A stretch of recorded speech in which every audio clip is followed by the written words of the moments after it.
Whenever you are. You ready?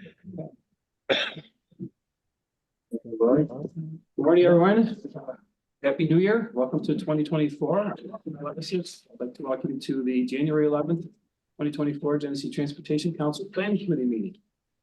I'd like to start with the rules of engagement that I like to call it. Hey, Jim. Yeah, thank you, Scott. Welcome, everybody. Just as a reminder, this meeting is being conducted in a hybrid format. There are people present in the meeting room and participants joining online. The meeting is open to the public. The audio and the video is being recorded. Members of the public that wish to participate are able to do so via computer, mobile device, or telephone. People can submit comments via text, via chat, recorded message, or at the appropriate time in the agenda by indicating they'd like to address the committee real time. We can open an audio bridge.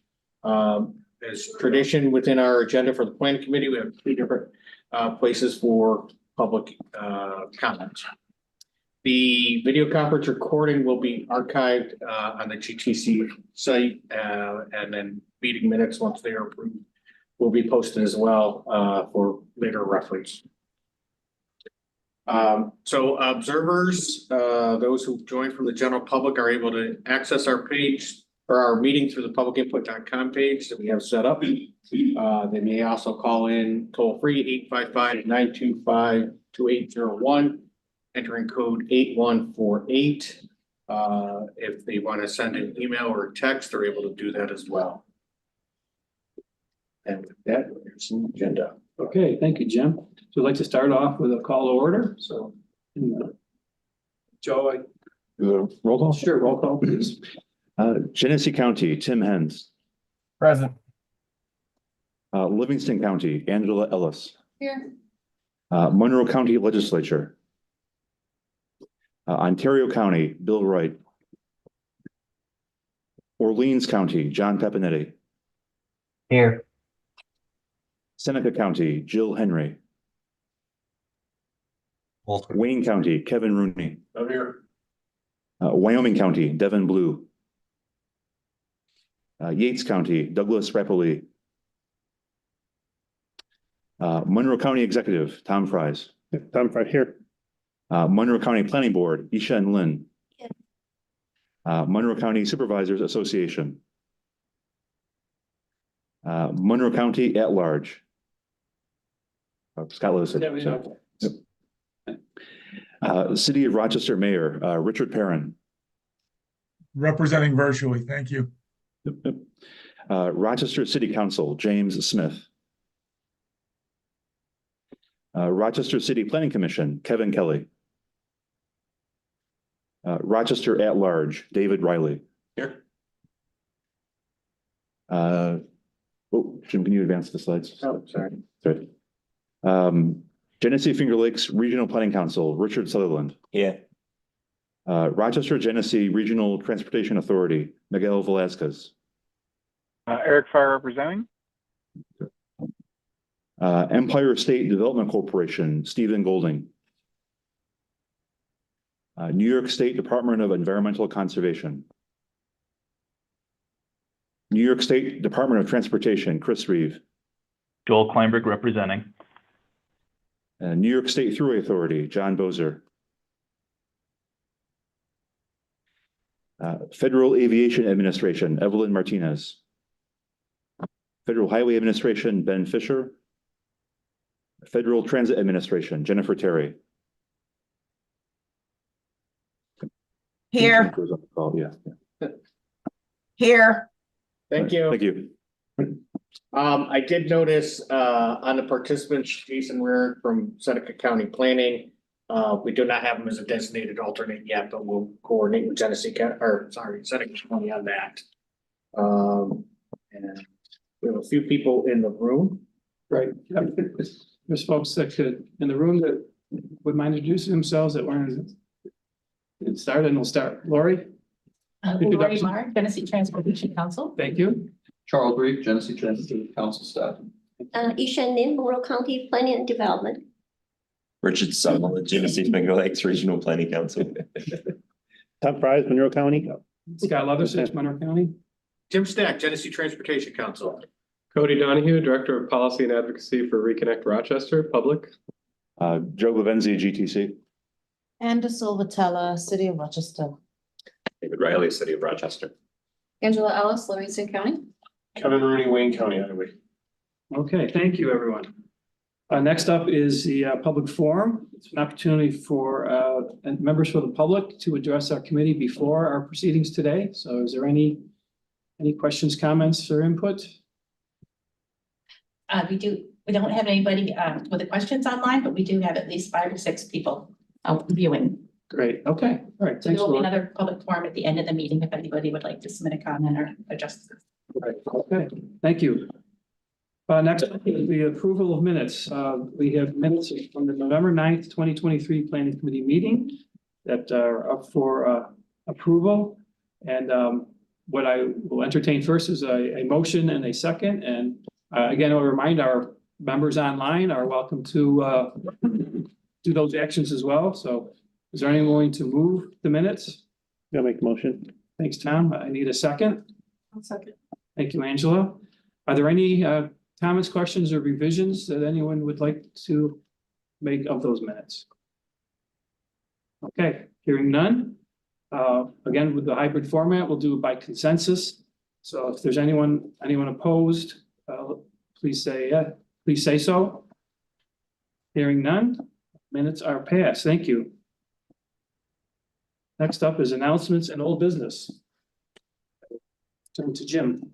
Okay, so for announcements, I want to welcome Jennifer Terry, new community planner, new to GTC, but community planner with FTA Region 2. She has been recently assigned to cover GTC.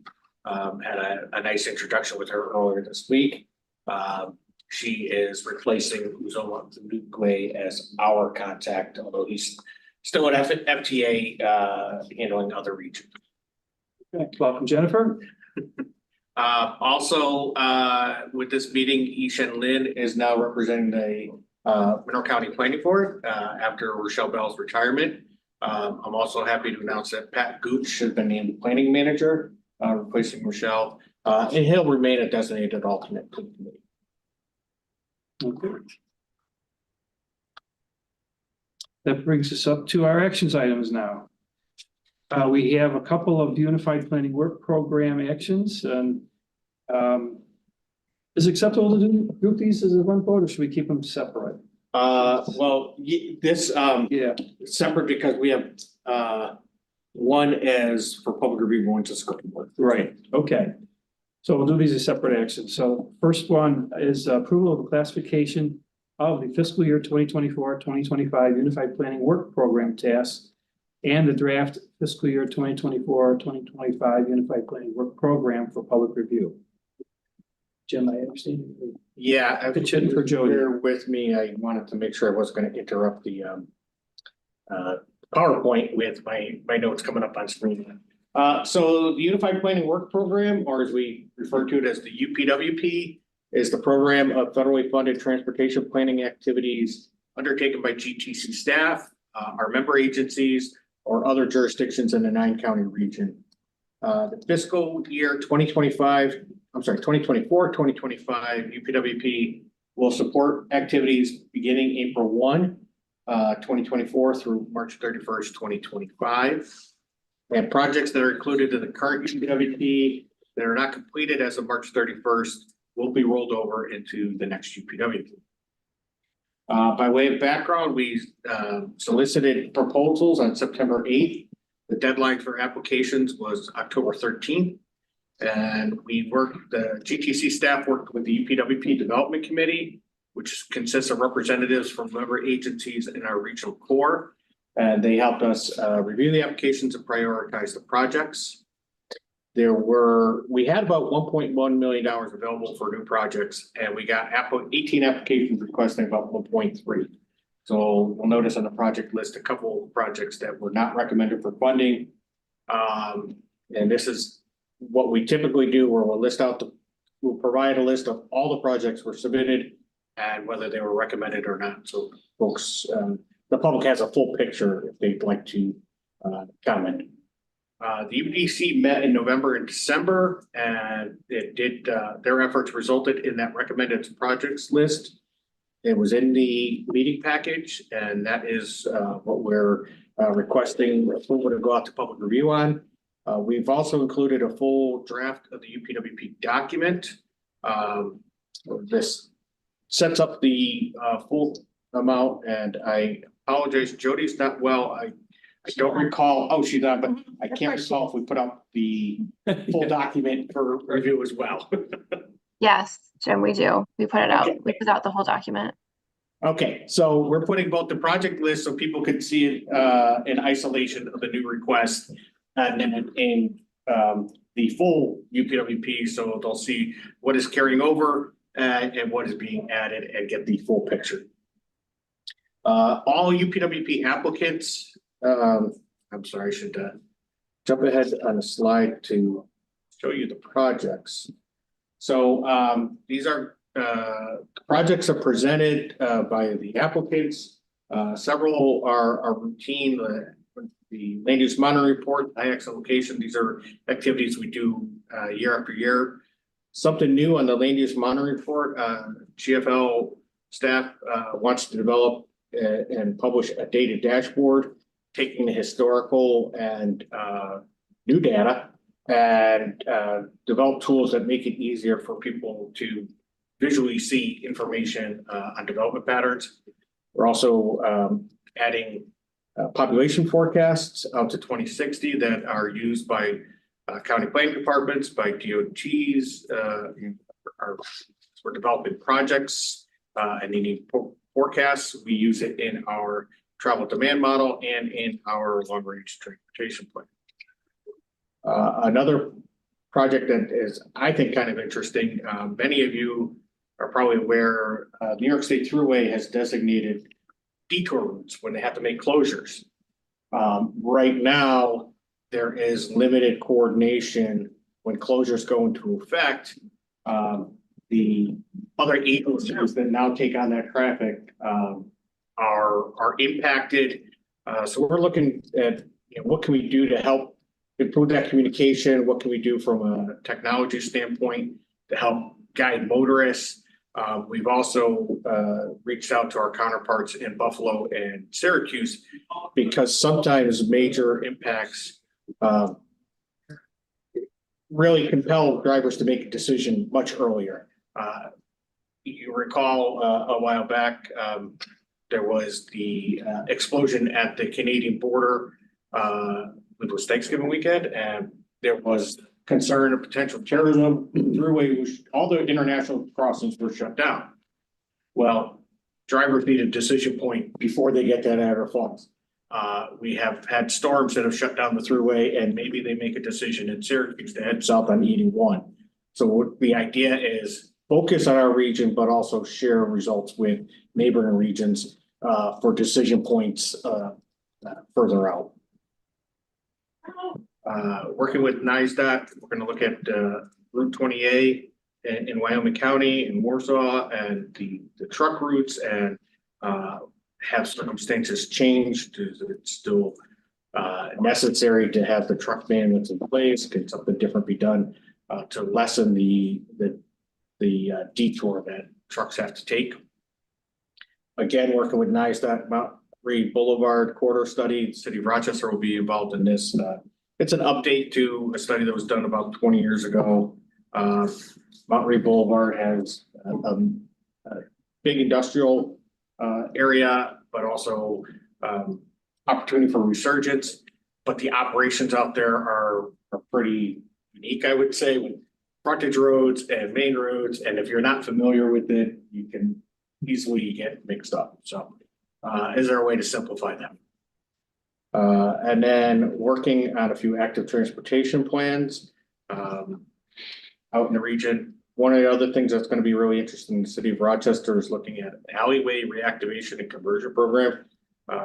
There's a lot of alleyways in the city that serve various purposes.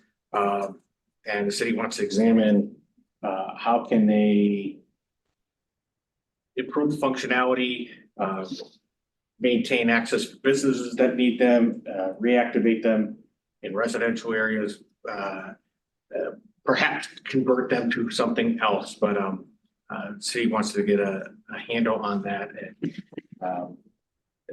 It's different, and I think could be some lessons learned potentially for some villages or different places outside of the city. So the public review period is running from January, well, assuming it gets approved today, we'll start the public review period on Monday, right? January 15th to February 14th. The publicinput.com has a portal dedicated to our UPWP for public review. Again, folks will be able to respond via email, text, drop a message in the chat within the page, trying to eliminate barriers to allow people to participate. And certainly anybody who doesn't have access to the internet, if they reach out to us, we can discuss alternative formats and alternative ways of getting information.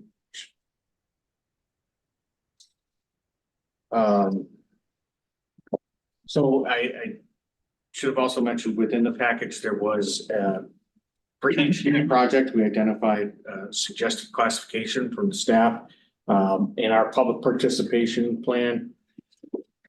They're set up to establish a classification for each project. If a project is strictly administration or data collection in nature, it doesn't require a public input component.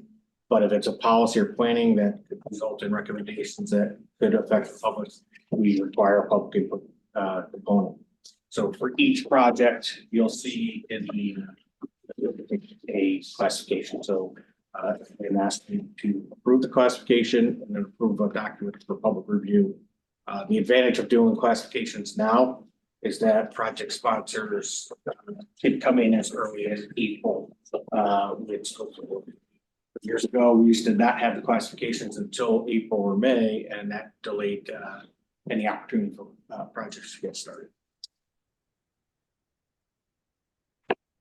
Okay.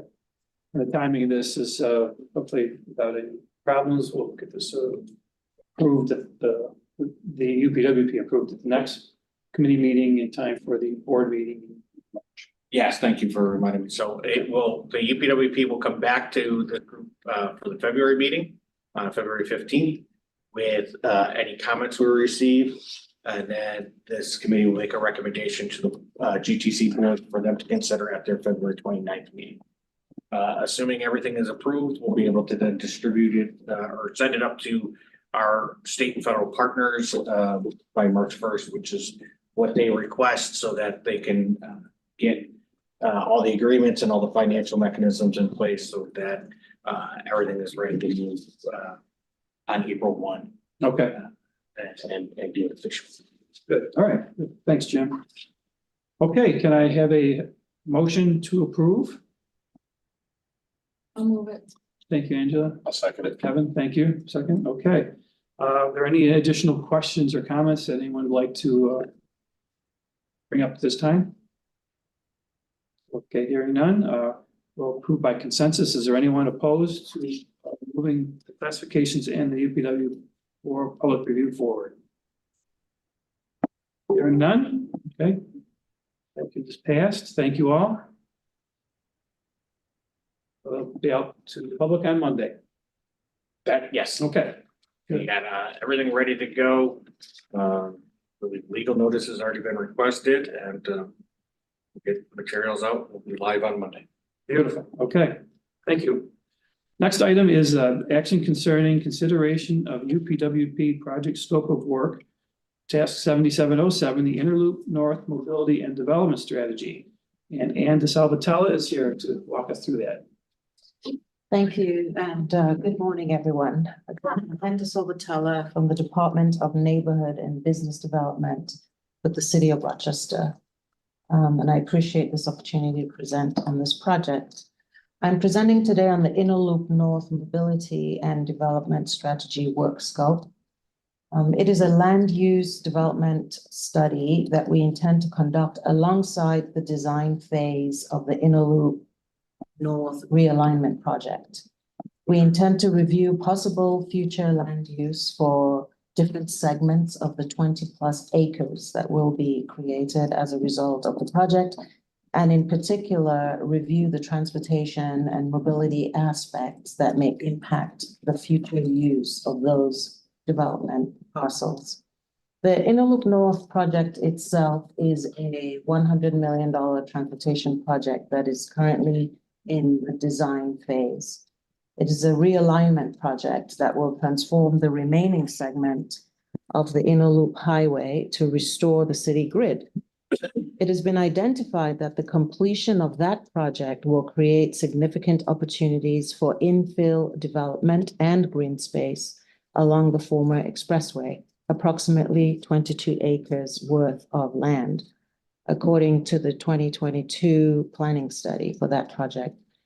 So even though the realignment project is not scheduled to start construction for another 3 years, because it's only just being designed, we think it's not too early to begin to consider the development implications for the proposed new land that will be created by the reduction and realignment of that highway, and in particular, how those implications dovetail with the transportation planning and implementation project that are presently underway. So as background on why this is needed, we're relying on lessons learned from the completion of the Inner Loop East project in 2017. And we have learned that it is important that certain considerations be given more thought, and particularly well ahead of time, rather than taking a reactionary approach at a later date when development outcomes may be limited at that time by the transportation decisions that are being made today. So we're trying to be a little bit more proactive this go around. By advancing this project at this time, the City of Rochester can ensure that the street design process and the future land use decisions can inform one another to the fullest extent possible. This approach will also provide opportunities for us to maximize further public and stakeholder engagement and ensure that subsequent roadway construction and development staging are appropriately coordinated. So the outcome of this study, therefore, will be a strategy for mobility enhancements and land use for potential development along the former Inner Loop Expressway to align with the planned transformation of the corridor's transportation infrastructure. The need is critical for a land use planning study to ensure the integration of transportation and development decisions and priorities at the right time. 20+ acres of future development land and green space will be significant to the landscape of Rochester's downtown and the surrounding neighborhoods. A key part of this study, therefore, will be a review of all the past planning efforts and studies to avoid any overlap, and also to gather community and stakeholder input on the types of land uses, urban design preferences, active transportation needs, future multimodal connectivity, and parking needs. The result will be concepts for development and green space parcels, focusing on strategies to mitigate displacement of current residents. The study will also develop transportation considerations, recognizing that different land use types have distinct transportation needs and impacts on the transportation system.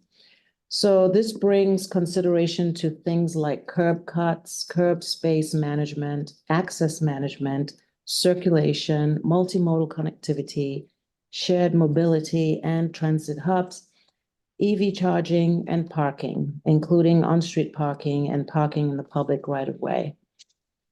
All this specifically with respect to where the development parcels will be located.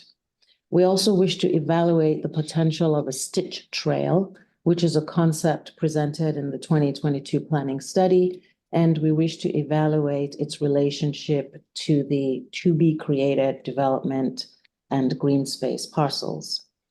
So in conclusion, this is a unique opportunity to look forward to a purely transportation project and its impacts on future development and how to better design for both. I look forward to working with GTC, the consultant, and the community at large to produce concepts for development and green space and to develop transportation considerations to be incorporated into the concepts, recognizing that different land use types have distinct transportation needs and impacts on the transportation system. Thank you. Thank you, Ann. Any questions of Ann and scope of work? Okay, I'll just say as the project manager for the Interloop North Transformation Project, for the transportation design side of things, this is really well timed. We're just getting into preliminary design. We really want to make sure that we're thinking through land use as we're designing the speed network. So we appreciate right. the consideration. So the access to those can be built into the corridor design. Exactly. Make that as more fluid as possible, right? And I'd like to add that it fits very nicely with our long range transportation plan and the idea of increasing the considerations, recognizing the land use transportation interface and how they impact each other. Being a home rule state, if the city wasn't on board with this, we wouldn't be able to influence the land use very much. So I like the fact that although there were a lot of successes moving east, the city still sees that there's lessons to be learned and, you know, things that maybe they can do different and presumably better for the next project. So I think it's a really good project to advance. Right, I agree.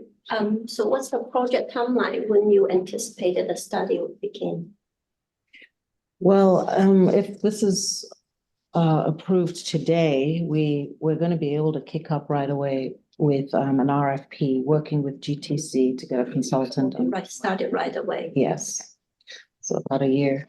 Right now, the Interloop transportation project is focused on producing a project scoping report for state DOT, aiming to complete that in the spring and really move in earnest into preliminary design around then. So this should be able to start right around the time that preliminary design is getting deeper into the weeds and should wrap up 2025 around the same time that we be looking to complete preliminary design as well. And earlier, you mentioned about the construction schedule to start in 3 years. So what determined that time? Is that because the funding or how? That's David's project. You already have an idea when this project can start. Right. Given the scale and complexity of the project, we're expecting preliminary design to take us through about mid-2025, another year for final design up through mid-2026. So we look to bid the project that year and begin construction in 27.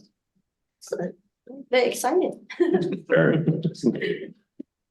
Okay, great. All right, can I entertain a motion? Motion. Thanks, Tom. I'd like a second. This is Rich. I'll second it. The other Rich. Yeah, big surprise, Rich. Rich as well. Well, we'll give to the end. Thank you all. And then again, my consensus is there's no objection to moving this ahead. If there is, please acknowledge now. Hearing none. Consider the scope approved. Move on, okay. Get to work, is what I always say. All right, next on our agenda, we have no TIP items, no long range items for this meeting. And next up with the related activities, that'd be recommendation to the board concerning amending the National Performance Measures Report and the 2023-2027 Transportation Improvement Program by revising the HSIP and highway safety performance targets and the transit safety performance measures set forth in the RGRTA Public Transportation Agency Safety Plans. That is quite a title. We got an acronym for that. So, Jim, walk us through that. I would like to point out one correction that we realized yesterday, where the transit safety performance measures as we written should be safety performance targets. That is what's changed. So we will make the correction on the resolution before it goes out to the to the board. So just by way of background, the Highway Safety Improvement Program report and the Highway Safety Strategic Plan are both updated annually by, so the Highway Safety Improvement Program is updated annually by NISDOT. The Highway Safety Strategic Plan is updated annually by the Governor's Traffic Safety Council. But they do collaborate on setting the statewide targets so that they're in alignment, which is useful. When they report up on their respective schedules, the performance measures and targets are identical. We at GTC have previously agreed to support the state's targets and include them in our national performance measures report, as well as the transportation improvement program. So let me just jump between programs here. So on this slide, you'll see the performance measures, the 2023 measures that are being replaced by the 2023 targets that are being replaced by the 2024 measures. It's confusing. The 2024 targets are based on a 5-year crash history through 2021, the latest full year available. NISDOT main office did take a conservative approach with targeting a 0.5% decrease between 2021 and 2024. And that was selected due to the impacts of COVID on crashes and vehicle miles traveled. It kind of, I don't want to say it skewed the numbers, but it distorted the numbers where traffic went way down, but crashes went up and the rates got a little funky. But in a post-COVID era where we're looking to, as each 5-year window progresses, that disruption will eventually move out of the mix. And jump to the transit measures. Quick question on that, Jim. Sorry? Is targets really the correct word for that? I would say one more time. Is targets really the correct word for that? I mean, number of fatalities, we're targeting an increase. It just doesn't seem right. The measures and targets is what's defined by the feds as to what we have to set. Although you see the number of fatalities going up statewide here, based on the 5-year track record, it is still a 0.5% decrease over that 5-year trend. The 2023 target was based on basically pre-COVID crashes, and the COVID effect disrupted the calculation. So the state, although you see an increase from 2023 target to 2024, it is still a decrease from the statewide average. Or I'm sorry, not the 5-year. Yeah, but it's really should be called like acceptable levels then, right? Not target. But measures and targets is defined by the federal regulation, and those are terms we have to use. Okay, thanks. Yeah, I mean, your target ideally. Right, yeah.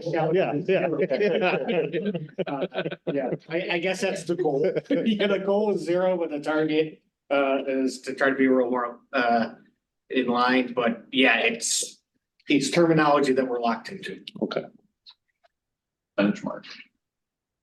So on the transit side of things, excuse me, so the transit safety targets were provided by RGRTA, and they're included in the Public Transit Agency Safety Plan that they have to prepare for their, well, all transit operators that run in the urban service area have to provide that plan, and that is updated annually.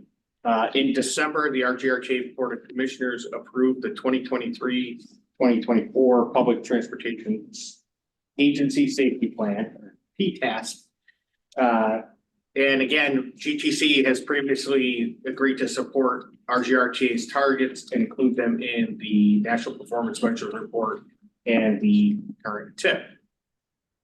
You'll see on the bottom entry there, bottom line of the table, Vanpool is being struck out. The Vanpool mode of transit service has ended.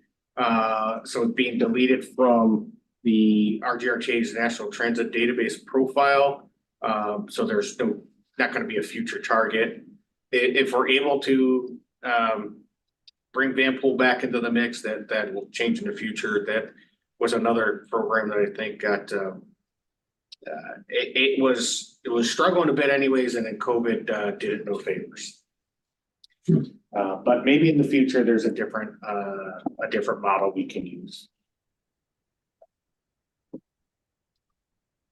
And again, the NISDOT and the Governor's Traffic Safety Council are responsible for setting the highway safety targets. RGRTA is responsible for setting the transit safety targets. As an MPO, we do have the option of setting our own targets. But it's more, like I said, we've agreed in the past to support the state's targets and the RGRTA targets, and I can't see a compelling reason to change. Right, yeah, we've had that discussion before.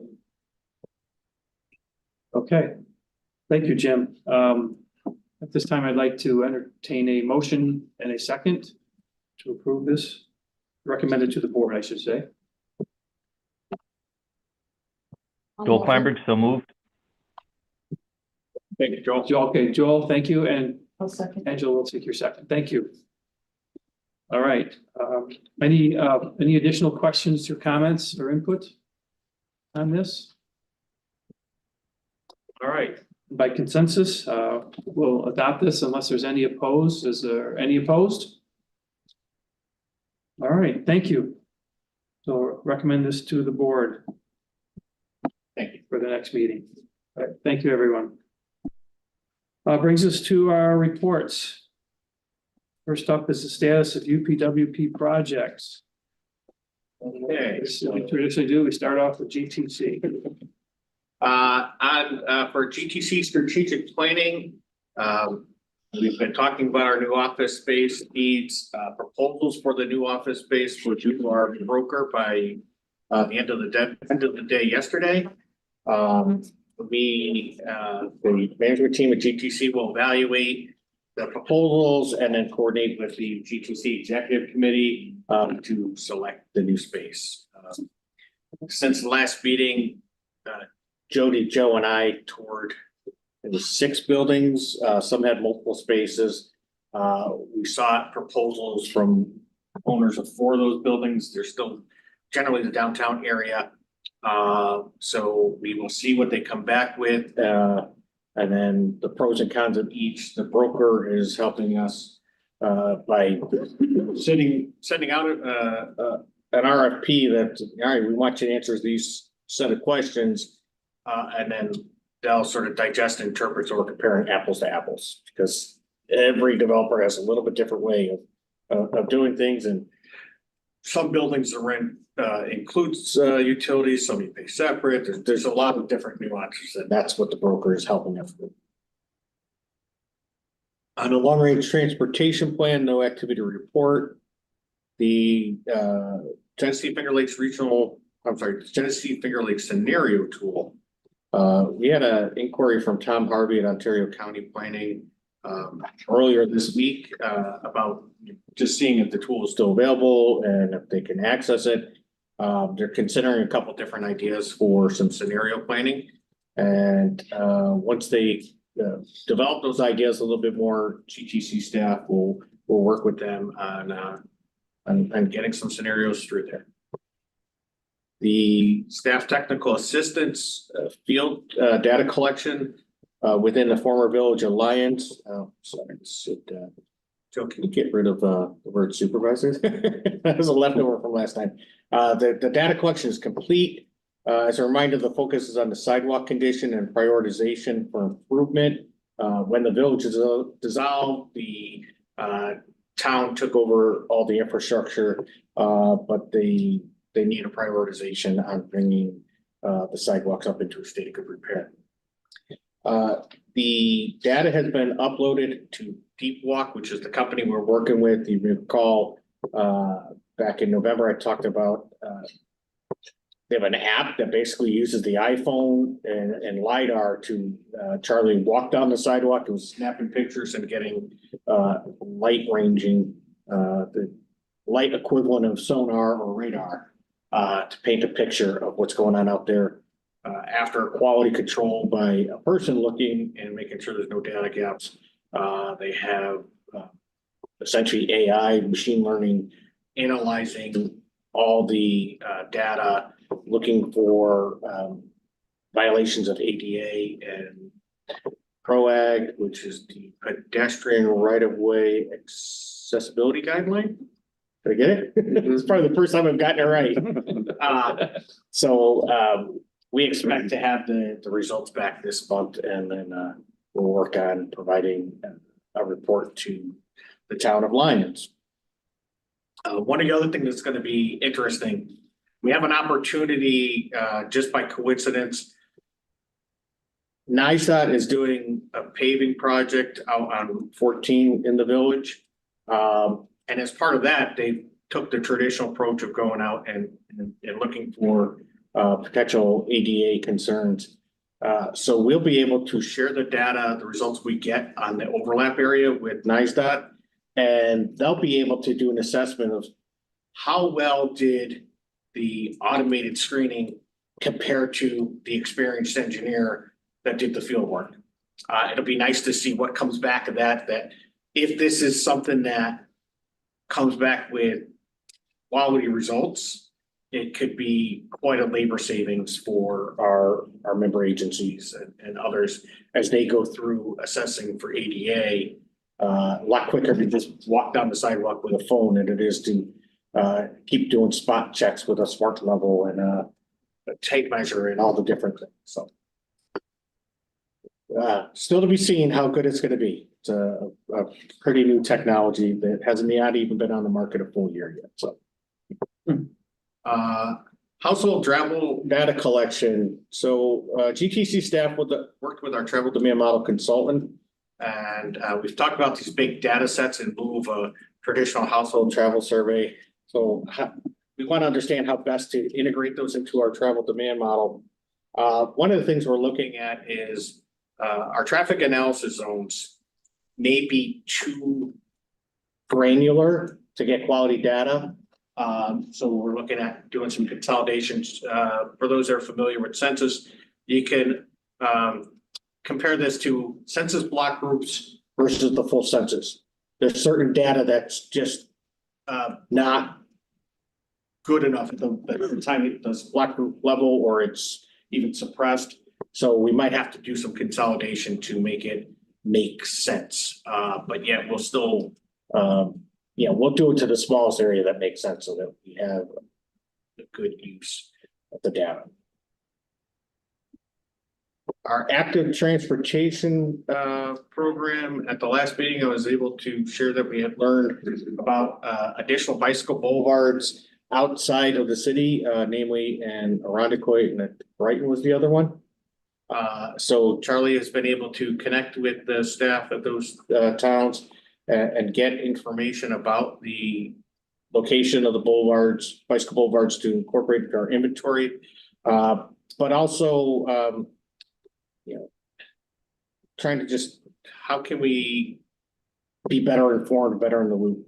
Another activity that Charlie has taken on is developing a tool in-house to better plan for the deployment of accounting equipment. He's already lining up a schedule for when and where to deploy accounting equipment in 2024 once the weather breaks. And we haven't even gotten part of our winter yet. But we'll also have a way for communities, agencies to request counts, and if we can accommodate them, we will. The Complete Streets program, we had New York State DOT and Federal Highway seeking concurrence to use set-aside funds, the Complete Street set-aside funds for some of the UPWP projects that were proposed. We did present them with 3 projects that staff felt could qualify and provided justification. They did agree that all 3 would qualify. The UDC, as part of their programming, selected the Town of Gates Active Transportation, proposing to be funded with those set-aside funds.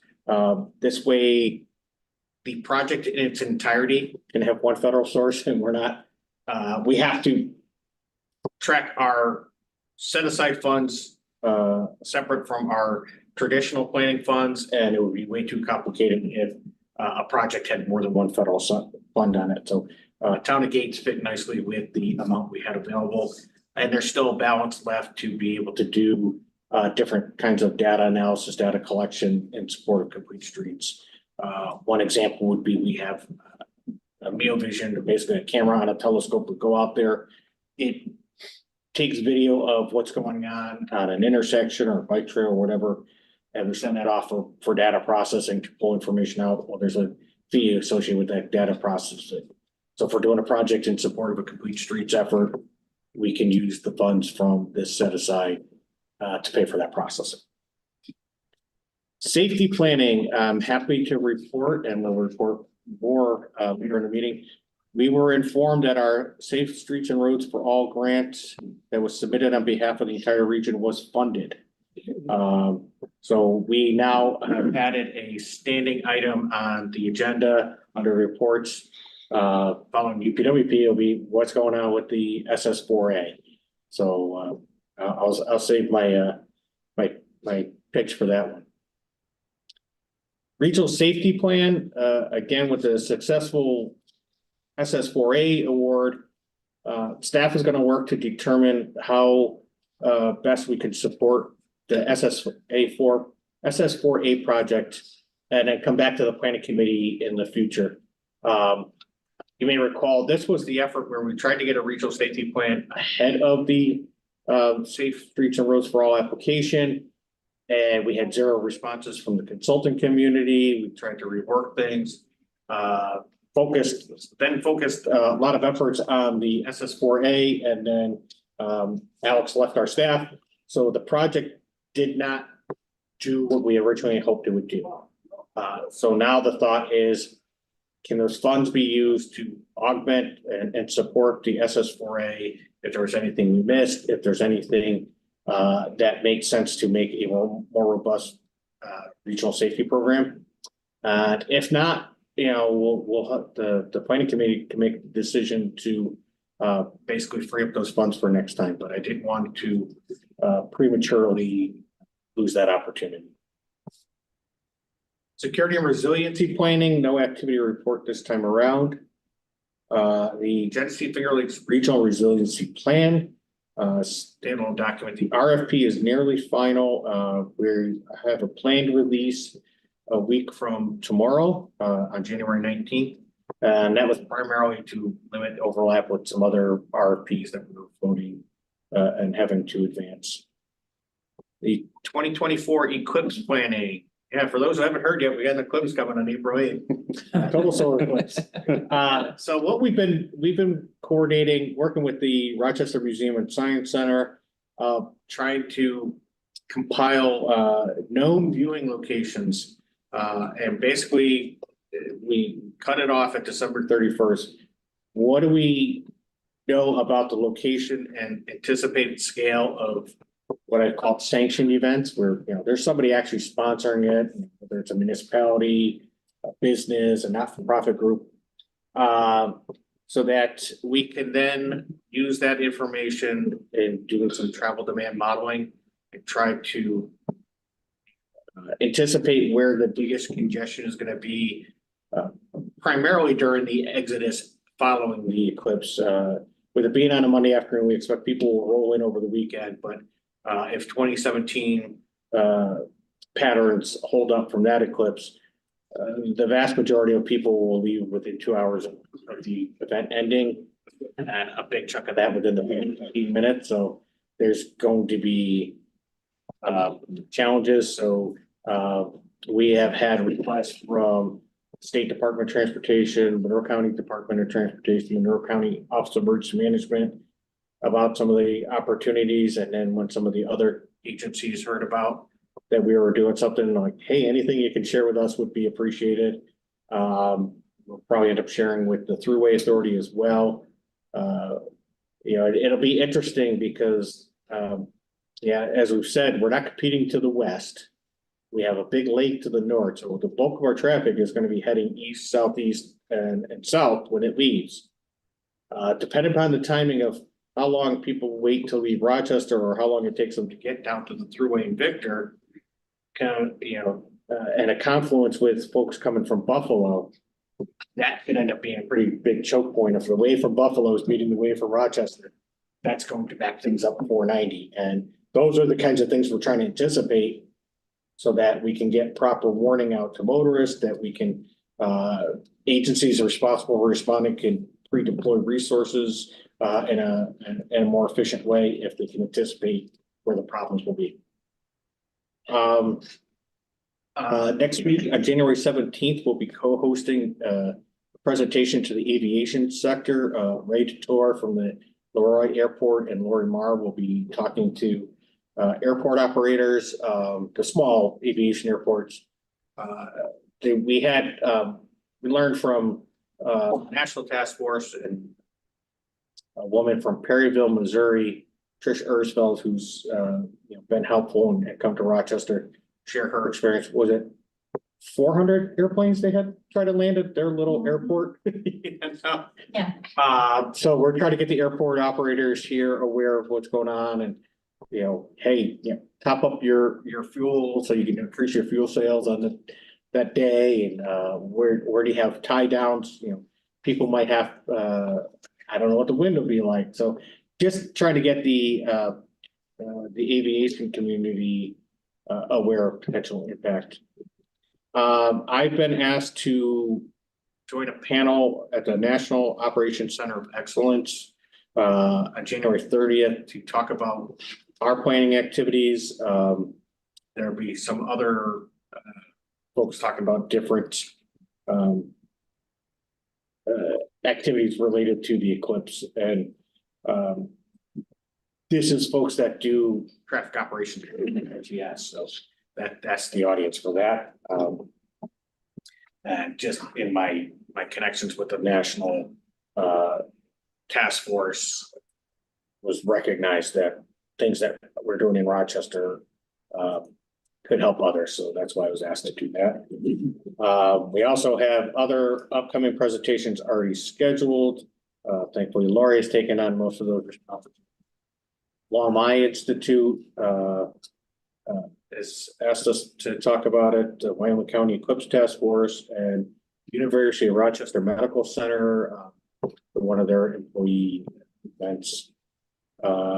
We continue to meet with Rochester Local Task Force, I should say the Regional Local Task Force.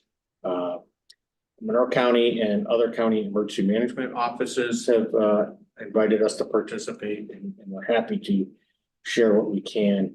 And of course, requests will continue to come in, and I think more and more now that people, it's 3 months away, and okay, now we got to do something. It's almost too late to start doing something, but we can share resources and get them to piggyback on what others are doing. Congestion management process, no activity report there.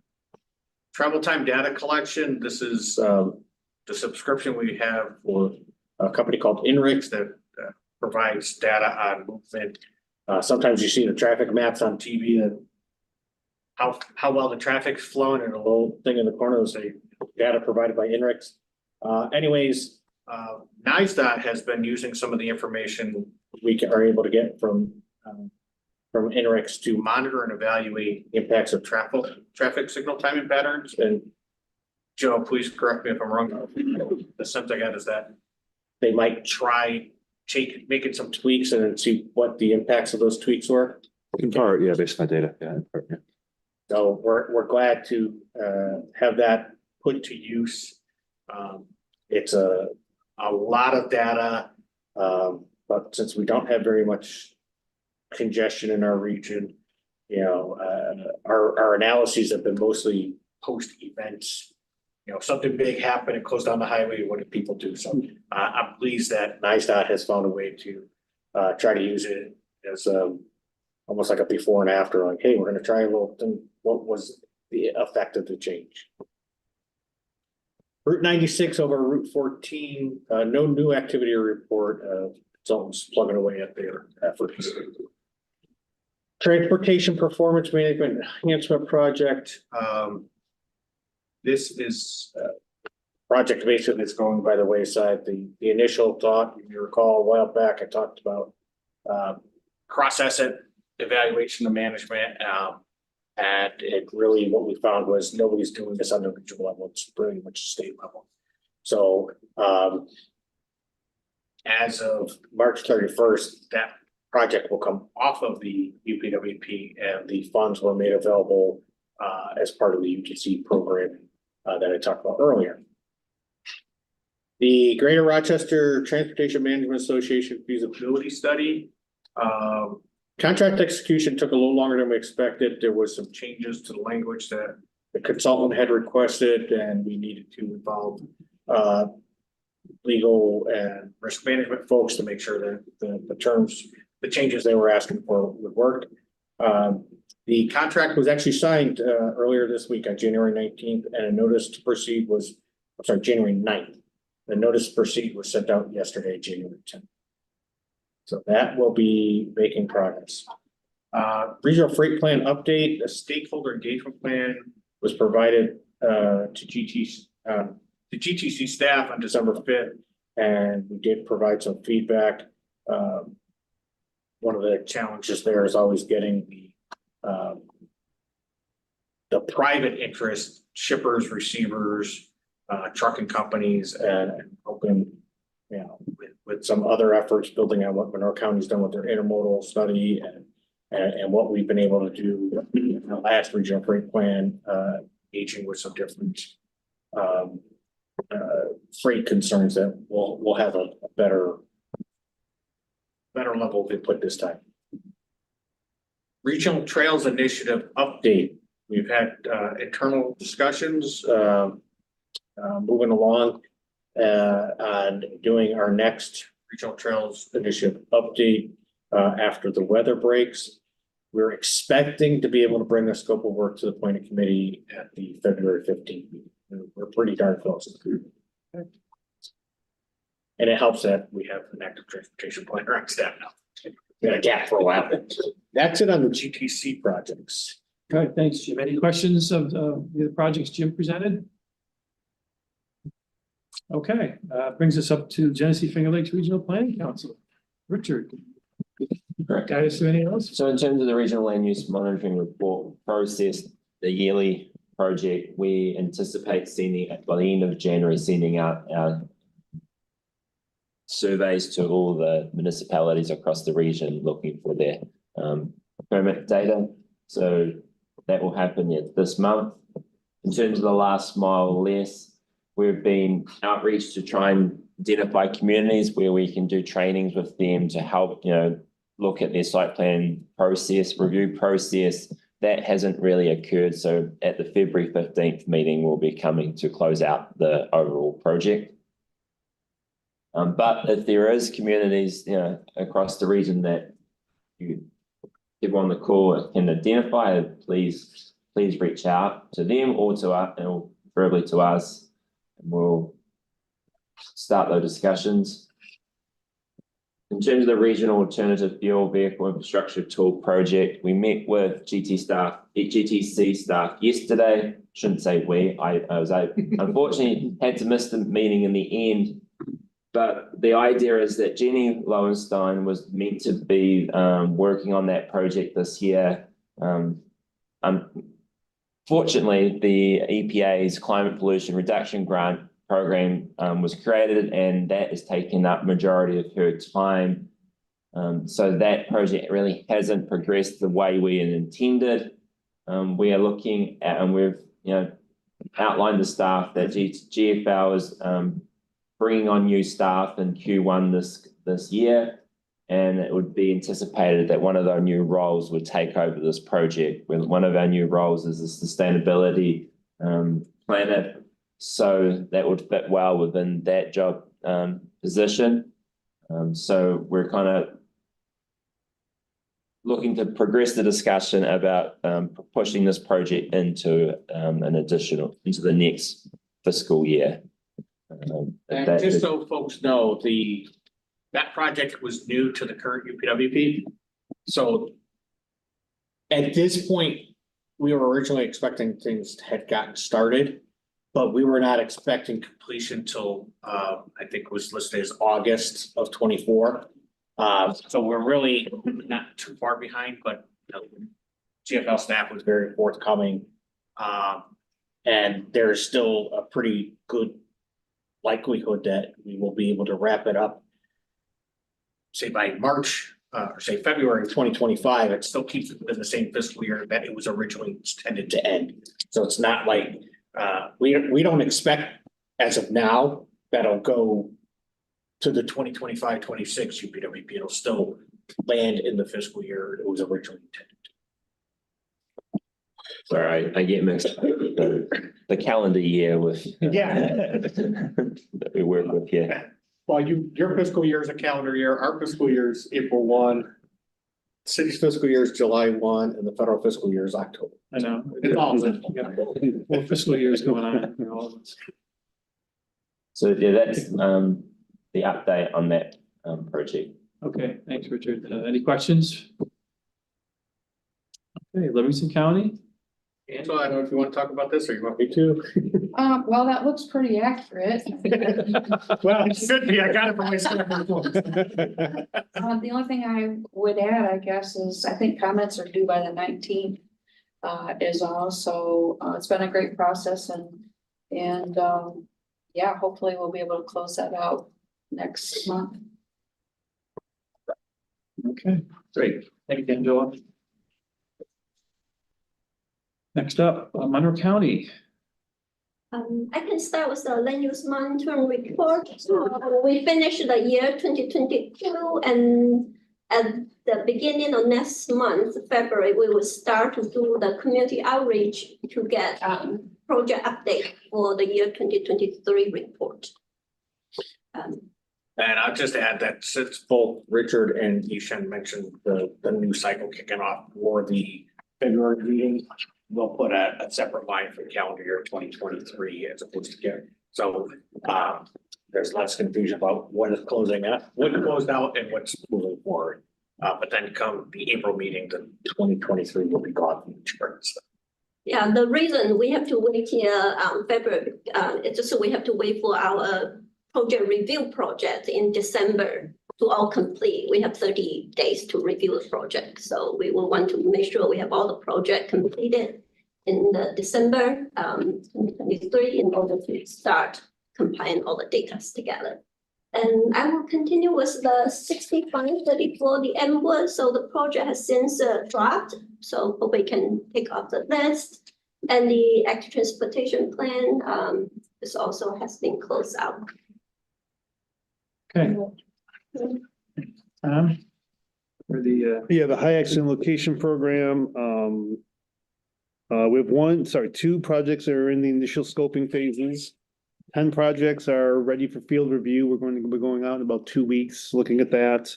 5 projects, we finished the field review and they're in the final stages, and we have completed 1, so making progress. and then the signal preemption study. I could mention that real quick. Just it's the project has been started at our first kickoff meeting at the end of November. And so we're in the consultant is in the inventory and needs assessment development phase right now. So. Okay, great. Any questions on those projects? All right. So you can go back to that after. Okay, yeah, that's right. Brings us up to New York State DOT.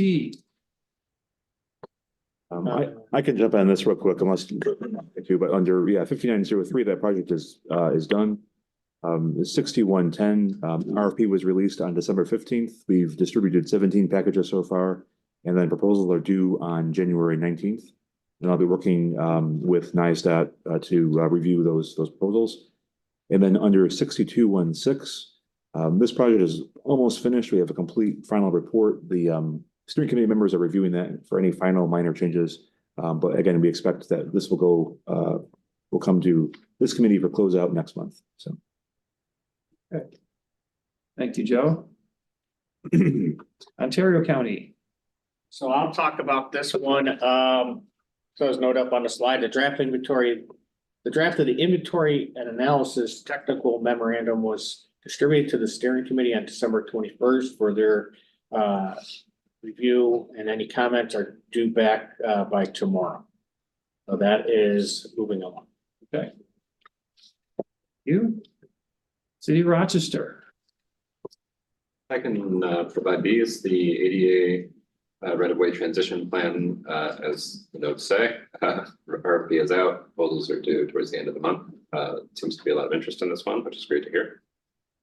Joseph Avenue Art Walk Master Plan, as it says, we have selected a consultant and we're working to bring them under contract and kick that off very shortly.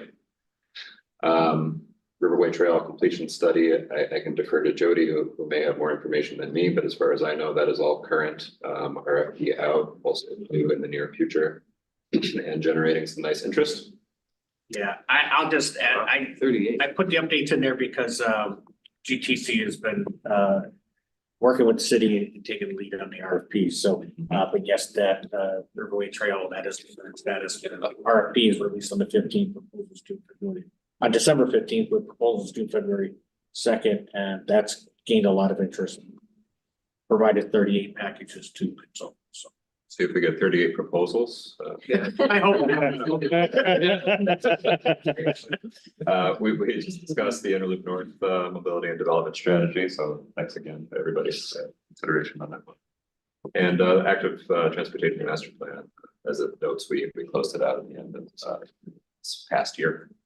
So David, are you rooting for 38 proposals because planning is effort in that? Well, I might end up on the committee. Hopefully you get some collaborations. Maybe there'll be some teams formed. That would be great. That would help. But Yeah. All right. Thank you, Dave. RGRTA. I think Eric's online with us. Yep, I'm here.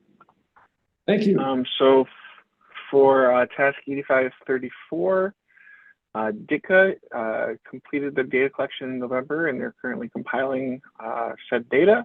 A draft report is expected at the end of January, beginning of February. Task 8538, service performance monitoring and refinement.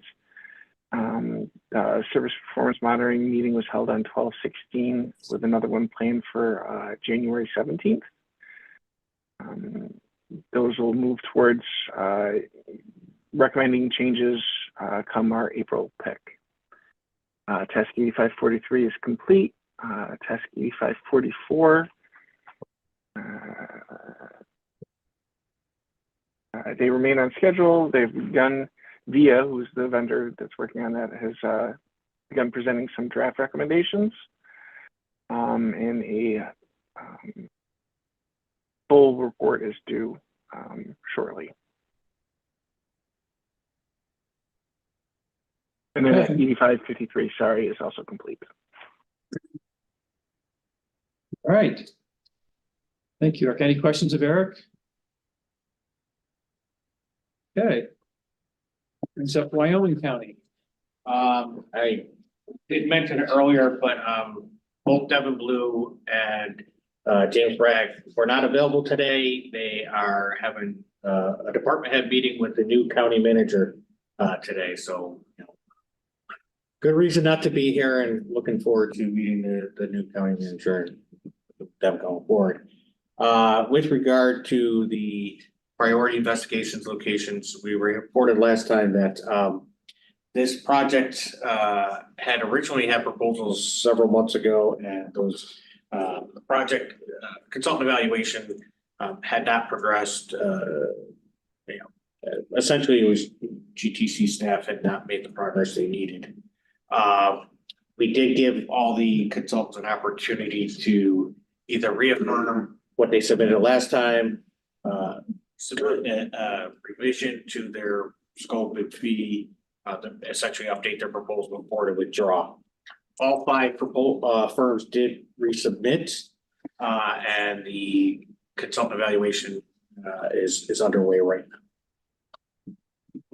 now. The Arcade multi-use trail study is done. Canal Ponds Business Park connectivity study, there was a stakeholder meeting held on November 30th. They have a pretty active, almost like a tenants association for businesses, if you will. And then opportunity for public. So the draft report is being finalized, and expecting to get to the steering committee, very soon for, comment. Continuing with the other agencies, a couple, the West Webster Hamlet, you recall, I had reported back, either in October or November, where just, before, we're taking action on that, there was a realization that there was some inconsistencies in the executive summary where, sensitive language had been updated in one part, not in another part. So the board tabled action on it back in August. That was all resolved, worked through with the village. The town of Webster, and the consultant. So we got that all squared away, and that was closed out on December 14th. The Village of Fairport zoning code update.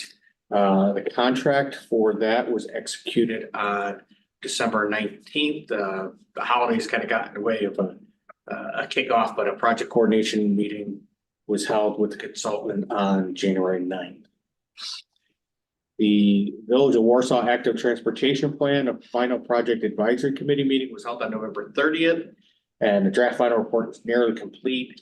We're expecting to have that presented for closeout at the February meeting. So we're looking at quite a few presentations next month. Town of Rush pedestrian bicycle safety and connectivity plan. A preferred consultant has been identified. The contract is been finalized. We're expecting the consultant to drop off a signed copy of the contract this week, potentially even today.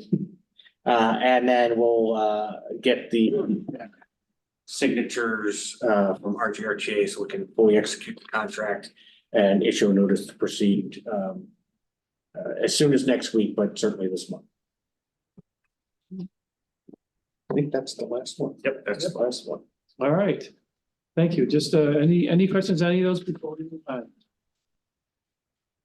All right, thank you, everyone.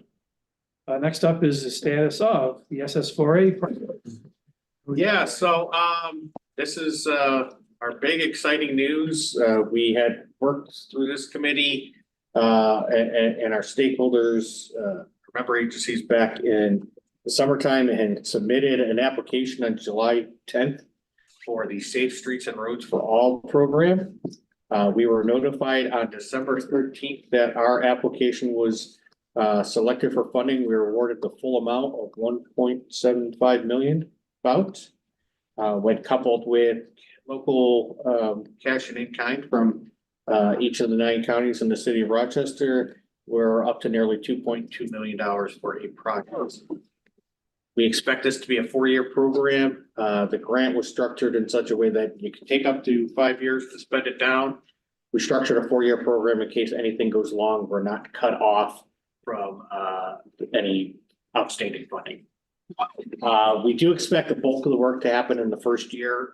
That is, I'll get a little bit into the products, but yeah, there's a lot we want to try to do to position our counties and city to go after implementation funds.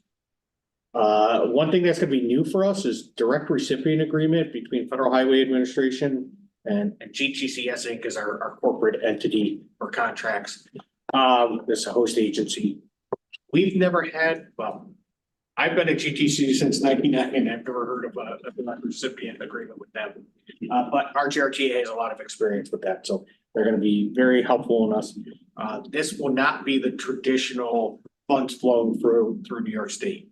They're going to be going directly. So there'll be new agreements that need to be drawn up, processes, reporting. In order to get the ball rolling on that, we have a new program manager starting on Monday. Will be part-time, but Al Bartolotta actually attended a couple of these meetings. He is a gentleman who is a Fairport native, went to college in Florida, state of Florida, and spent a full career at FBO. Basically, when he retired, he was the director of the Pinellas County NPO. So he has a lot of background to be able to run the grant, run this program, coordinate with the project sponsors, keep the consultants on task without a lot of handholding. So I'm looking forward to that. But we want to get the groundwork going, figuring out what internal processes we need, start drafting RFPs, and basically, as soon as we have a signed agreement, we're fully executed, we can quickly put RFPs out on the street. We'll have them drafted and coordinate with the relevant project sponsors. And because the SS4A funds, we cannot get reimbursed for any activity that's before the fully executed agreement. This position is being supported by traditional UPWP funds until that grant could pick it up. And we were notified, I think it was yesterday, that the national webinar for new awardees has been scheduled for January 23rd. Following that will be FHWA New York Division Office having a webinar with the new awardees in New York State. So a lot to, the guy hasn't even started yet. He's got his first meeting. He doesn't know that yet unless he happens to be watching online. So what are we going to get out of this effort? The biggest thing is going to be these local road safety plans. And again, as a reminder, we're going to have 10 total. There's going to be one for each county and then one for the city of Rochester. These look at non-state roads essentially for crashes. And it's interesting, the safe streets and roads for all is really meant, but it's more like a complete street setup. It's not, oh, how do we make it safer for pedestrians, or how do we make it safer for bicyclists, or how do we make it safer for motorists? We're making it safer for everybody. It's what we're trying to do. So as I mentioned, the bulk of the activity in the first year, it is I really wanted these local road safety plans to be completed within 12 to 15 months, hopefully the 12, because they need to be in place for our project sponsors to pursue implementation funds under SS4A. You're shut out of the process without one of these plans. So that's why I want to push to have those done and get those RFPs drafted so we can hit the ground running as quickly as possible as the executed grant. The idea is what I'm leaning towards is having 3 separate but concurrent contracts. The idea of potentially as an initial thought, City of Rochester and Monroe County one grant or one contract, because the county is the city's traffic engineer and there's a lot of interplay, and perhaps the west side county is on a contract, the east side county is on a contract, rather than 10 separate contracts. It doesn't make sense. And again, we can have them overlapping. I don't know if it will be allowable for me to say that, well, if you get one contract, you're not getting one of the other 2s. If we release them together as a package, I'm going to try to find it out, because my concern will be capacity of any firm to do all of them. And that's why I want 3 separate contracts, I think. And this amounts to about 32% of the budget. Another activity under this will be site investigations. As the network screening occurs under the local road safety plans and continues as new crash data is available, sites similar to what Monroe County does with the priority incident locations, there is going to be sites identified that need investigation. So we set up the budget in order to set the budget with it. All right, well, what if we did 10 per year? So essentially, we think we can get 40 sites done over 40 years. And similarly, roadway safety audits, where maybe it's not an intersection, it's a little bit of a stretch. We've done these with communities where there's a multidisciplinary team going out and doing these safety audits. So the idea of consultant support for 2 roadway safety audits per year for 4 years. And then pretty decent chance, given the similar skill set needed to conduct either of these. Maybe we do one contract that's a multi-year contract to conduct site investigations of roadway safety audits wherever they're needed across the 9 counties. So now that up to 4 contracts. Data collection, we did put in the budget a small amount for each county in the city to get some data collection equipment if they want. Basically, things like the camera that we have for, that I mentioned earlier, the MioVision Scout, where it's up on a telescope, or we had a product demonstration from a company that uses some cameras to actually measure near misses. We want to leave it flexible, but give the option for counties and the city to get some data collection equipment with support from the grant.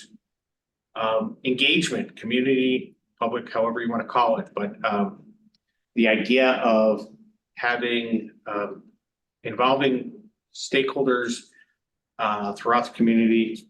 We intend to host 2 community summits, likely in 2025 and 2027. My thoughts are kind of having some progress so that 2025 would say, hey, this is what this is all about. This is what we've done and what are you looking for? And then 2027, what were we able to accomplish?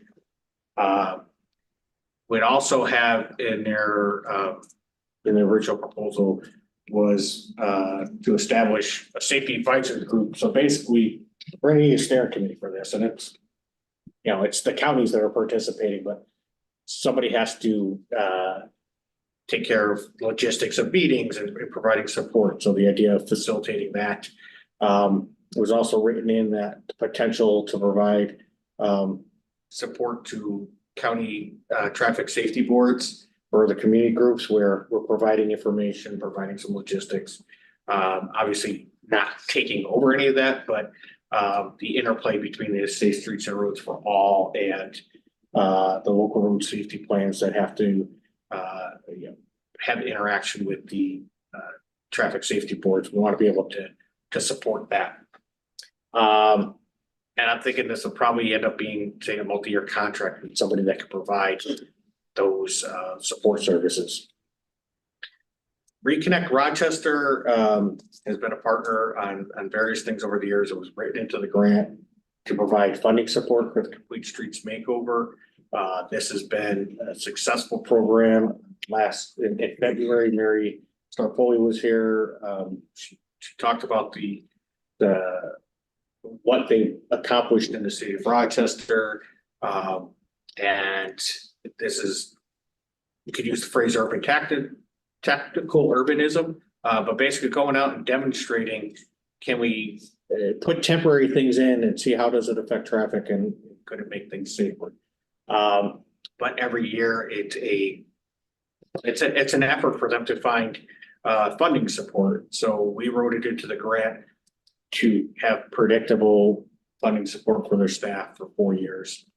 And then also working with them on a new program in the downtown area, curb extension murals. Basically, instead of putting permanent, concrete bump outs, we can put some temporary things in there, some murals, something that will draw attention to the drivers to realize that, hey, something different's going on here, and seeing if we could slow drivers down, reduce the pedestrian crossing distance. This is something that Reconnect Rochester and City of Rochester and Rochester Downtown Development Corporation would all have a role in, and presumably Monroe County DOT, because it's traffic engineering that has to come into play as well. So it's some funding to support that program as well. And then, as I mentioned, with our program manager coming on board, some money each year within the grant to support program management. Throw a lot at you for the Safe Streets and Roads for All. As I said, it's going to become a standing item. Our activities on there, but with that, any questions, comments? More to come. So just getting started really, and so. More Yeah, like I said, December 13th, they made the announcement, so we don't even have the webinar yet. Right. We got a big learning curve ahead of us. Okay. Good, thank you for that overview. It's a good effort to get going here, so. Yeah. Forward to the results of all that. I'm looking forward to it. And we're gonna call it, even though on the agenda it did say SS4A projects, we're gonna call it SS4A program, because it's really a safety program for the next 4 years. And that was something that, as we were doing, as a kid, we realized that's a better way to describe what we're trying to do. Yeah, that's what I would agree. All right, thank you, Jim. You're welcome. Brings us up to TIP staff modifications. Okay, since the last meeting, we had 2 staff modifications. One was with the city of Rochester on the State Exchange 4th Street Preventive Maintenance Project. Adding an eligible non-participating share, essentially local funds, to meet the current estimate without adding federal funds, allows the project to move forward in the design and get closer to putting it out to bid. They are eligible for federal funds, so if federal funds become available later, the city certainly would like consideration. And then in Wyoming County, increase in the cost of the East Lake Road project, again, an eligible non-participating share. Putting local funds on there to meet the current estimate. And again, Wyoming County would like consideration if federal funds. And you know, we're gonna have several of these because from the time that projects were originally estimated and programmed in the TIP to now, with the current estimate, the materials have gone up dramatically, particularly steel. I think one of the projects we had, it was like a 200 or 300% increase in the steel estimate for, yeah, what the actually was, or how was the bid or the latest estimate compared to a couple of years ago. Steel prices are just crazy. So anything that's a bridge or uses steel guide rail, asphalt prices are up, labor is up, the workforce challenges, it's getting a lot more expensive to do these projects. Yeah, we're finding that too, the overall costs have gone up. We're still, even though we've adjusted estimates, we're still finding our bids are coming in higher than what we even adjusted for. So yeah. I don't know when. Inflation in the construction sector is way higher than the general economy. All right.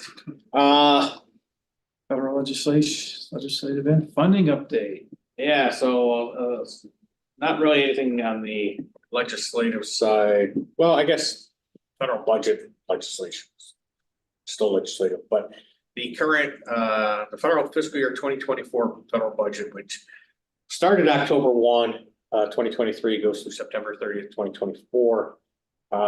Congress had not come to an agreement on a new budget prior to the federal fiscal year 2023 ending.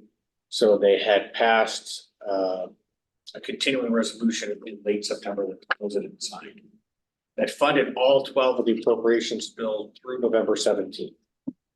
Well, come mid-November, they still hadn't come to agreement. So Congress passed and the president signed another continuing resolution. But they took a two-tiered ladder approach. Basically what they said was, all right, the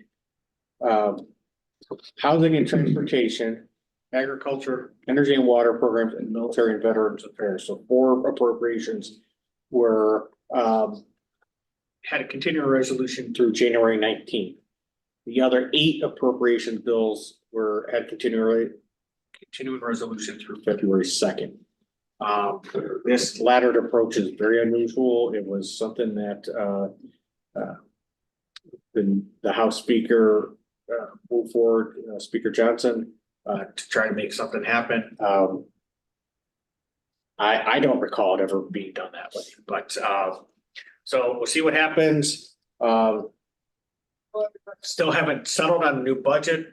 On January 7th, the House and Senate leadership announced agreement on top line budget figures. about $1.66 trillion for the entire year. And this would be consistent with the agreement between then Speaker Kevin McCarthy and President Biden. Congress is still has there's still some grumbling happening. Excuse me, this 1.66 trillion breaks down to 866.3 billion for defense spending and $772.7 billion for non-defense spending. But as I mentioned, there are some grumblings. There's some backlash among House members. The leadership wasn't responsive to them. So I'm not sure that that the budget will be in place by, or the appropriations will be passed by next Friday, the 19th, before Congress goes on a break. So there's the potential for another continuing resolution for those 4 programs that are only funded through the hearing. I'm hoping to have much better news at our February 15th. Yeah. Moving into the funding update, discretionary grant opportunities, trying to update this with, since the last meeting, cleared out some of the clutter. I will note that this morning I learned that the CFI,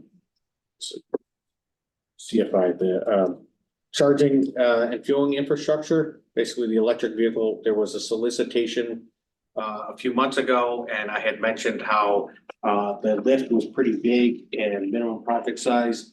So NYSERDA was preparing an application on behalf of communities across the state that want to piggyback. And I believe Livingston County did, and the city of Rochester had joined that. So I read this morning that NYSERDA was awarded a little less than $15 million under that program. I don't have the breakdown of what projects we supported. Hoping to have that soon, and I'll coordinate with Joel Kleinberg and his team on any necessary tip changes. But hot off the presses, literally at 8:15 this morning, I read that New York State got 3 projects, and one of them being the NYSERDA project. It's news to us, Jim. Thanks. It's news to us. Thanks. Yeah, well, I had something come across like, hey, they announced $623 million for charge. Like, oh, let me go look at this, and I only have a press release of this. More to come. What's that? More to come. Yes, more to come, but I like to give good news when I can. Can you send us the press The release? advanced technology. Sorry. Can you send us the press release? Yeah.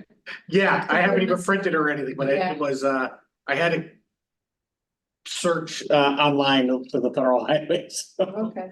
And then just, oh, here's the highlights of all the other states, and oh, here's a link to the projects, but yeah, today I'll get something out to you guys. I'm not aware of any other communities that had piggyback on that, but that doesn't mean they did. It just means they did without me. Thank you. You're welcome. The Advanced Transportation Technology and Innovation Grant, attain, the notice of funding opportunity was released on November 20th with application due February 2nd. I'm not aware of anybody in our region pursuing that, but certainly if GTC can assist with the support letter or data or anything, we're happy to. And similarly, the Rebuilding American Infrastructure with Sustainability and Equity, the RAISE program. The notice of funding opportunity was released November 30th with applications due February 28th. These are the big projects. Used to be Tiger, and then it was Build, now it's RAISE. But with so much going on already, I'm sure anybody's able to jump on it for this year. But there's still a few more years worth of that. Moving on, I've already started getting information for upcoming opportunities in January, or sorry, in 2024. Starting in January, we're anticipating a couple FTA grants that Eric Farr will be of interest, the bus and bus facilities, and a low and no emission vehicle grants. These are both programs that RGRTA has had success with in the past, and certainly has a great handle on their capital needs and is able to pursue these opportunities. The Safe Streets and Roads for All, believe it or not, is coming already. In February, they pushed the timeline up where, the last time where, I don't remember the release date, but the applications were June, July. They're looking at release date coming up in February. Obviously, we just won a big, planning grant, so we're gonna try to take care of a lot of that. We're not pursuing anything. But there's opportunity for implementation, funding as well, but implementation has to be supported by, plans that meet the requirements. Strengthening mobility and revolutionizing transportation, smart grants, this is technology. I believe Monroe County has pursued in the past. Or maybe they're still waiting on word for an application. But in the summer of 2024, stage 1 grants is stage 2, and I think if I recall right, stage 1 is related to planning, stage 2 is related to implementation. And again, what I've been trying to share with folks is these resources.